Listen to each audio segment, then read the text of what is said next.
बाबा गल सुन पानी का गिलास लाया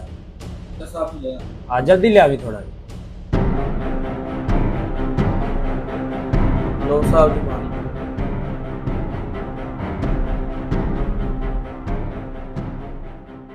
बाबा पानी ले आंदा जरा पानी ले आंदा जा पानी ला दे ठंडा सॉरी बेटा मैं ले आना ठंडा ले आना अब्बा किधर जाना पे मैं तेरे मगर मगर मगर पैसे लेने बाहर निकलाने तो बेटा हूँ तू मेरे दफ्तर वाले सामने बेइज्जती कर रही तो मैं क्या मेरे को पैसे नहीं है पैसे होना है तेने मैं दे दिया वहाँ तेने मैं क्या भी घर चला जा मैं किसी को पूछना तो फिर मैनू इस चीज़ का नहीं पता मैनू पैसे चाहिए मैं तेरे को पैसे मंगे ने 10,000 रुपया मैनू चाहिए बाकी मेरे सारे दोस्तों को महंगे महंगे फोन ने अब मैनू तो कुत्ता बजा 5,000 वाला मोबाइल लाया तो मैं फिर भी गुजारा करता मैनू पैसे चाहिए मैनू नहीं बेटा मेरे को पैसे नहीं है तेन कितनी बार समझाई कल पैसे होंगे मैं साहब को पता करना अगर वो देंदे तो फिर मैं तेन दे देना लिया अब्बा ये मेरा जिम्मा नहीं मैनू पैसे दे जिवें मर्जी कर दे जितनी मर्जी लिया के दे मैनू पैसे चाहिए बेटा मेरे को थोड़े जे है ने पैसे वो ले ला और मैनू दे अब्बा तू झूठ किड्डे बोलना है पैसे तेरे को लगे ने तू कहना मेरे को रुपया भी नहीं है और कार्ड जेडे है कार्ड जल्दी कर पर होर को नहीं है होंगे तो तेन दे देंदा ये भी रखे हुए सन मैं अपनी दवाइयां ले आईयां सन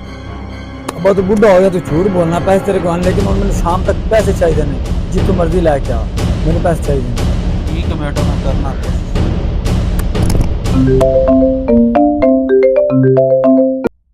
हेलो हाँ मेरे पैसे का हिसाब लग गया है जुगाड़ लग गया ठीक है शाम तक बाकी जेडे रह गए मैं वो भी ले ले सादे प्यो को तुसी आदे पैसे का जुगाड़ लाओ ठीक है और छोटे गल सुन अस्सलाम वालेकुम वालेकुम सलाम हाँ जी की मसला है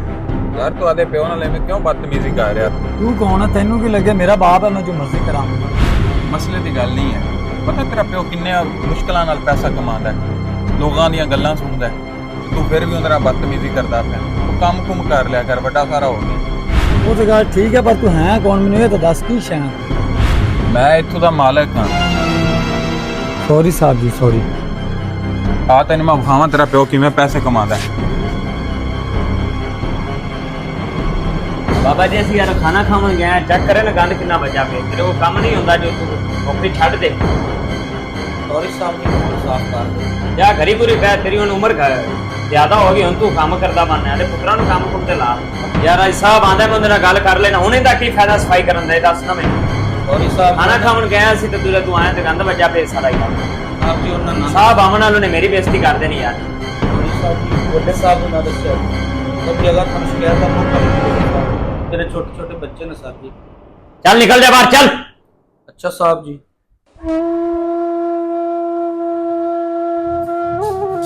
अब्बा जी बेटा की गल है की होया तेनू अब्बा जी मैंने माफ कर दो मैं थोड़े ना बड़ी बदतमीजी की थी दरअसल मेरे दोस्त गलत सन मेरी मजलिस गलत सी जिन्हें मैं बहंदा सी दोस्त अमीर सन मैनू भी उन्हां रंगे शौक पै गया सन मैं ते अज तुहानू वेख्या मेहनत करदे नू अज तो बाद तुसीं दफ्तर काम नहीं करना अज मैं तुहानू वेख लिया तुसीं किन्ने जलील होंदे हो उत्थे किन्नी तुहाडी कोई इज्जत इत्थे करदे ने अज तो बाद मैं खुद काम करांगा तुहानू काम नहीं करन देंगा मैनू माफ कर दो अब्बा जी कोई गल नहीं पुत्र अगर तेनू समझ लग गई है ना तो मेरे वास्ते ही बड़ा है ठीक है ना किवें आंदे देर आए दुरुस्त आए चलो तेनू देर नाल ही समझ लगी लग ते गई है ना अज दे जेड़े बच्चे अपने वालदैन नू तंग करके कहंदे सानू पैसे दिओ उन्होंने ये पता नहीं हुंदा कि वालिद किवें कमा ते लिआंदा है